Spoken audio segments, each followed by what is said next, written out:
নির্বাচনকে ঘিরে নতুন আলোচনা তৈরি হয়েছে আবারও। নির্বাচনের ফলাফলকে স্বীকৃতি দিয়ে সামাজিক যোগাযোগ মাধ্যমে একটি পোস্ট করে পরে তা সরিয়ে নিয়েছে ডক্টর শফিকুর রহমান।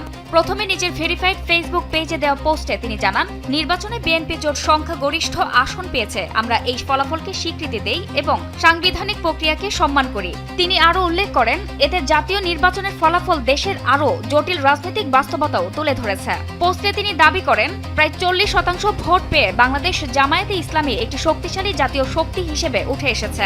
একই সঙ্গে তিনি অভিযোগ করেন, বর্তমান নির্বাচনী ব্যবস্থায় অনেক ভোট সঠিকভাবে মূল্যায়ন পায়নি। এখন যে কোনো ব্র্যান্ডের পুরাতন এসি বদলে নতুন ওয়ালটন এসিতে উপভোগ করুন 25% ছাড়।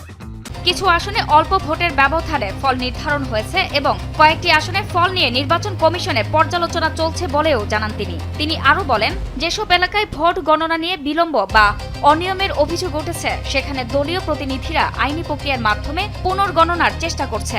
এটি জাতীয় ফল প্রত্যাখ্যান নয়, বরং নির্দিষ্ট আসনে স্বচ্ছতা নিশ্চিত করার প্রচেষ্টা।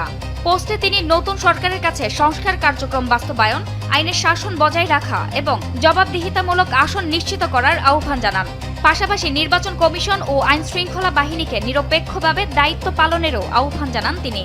তবে পরে এই পোস্ট সরিয়ে নেওয়ার বিষয়টি রাজনৈতিক অঙ্গনে নতুন করে আলোচনা সৃষ্টি করেছে।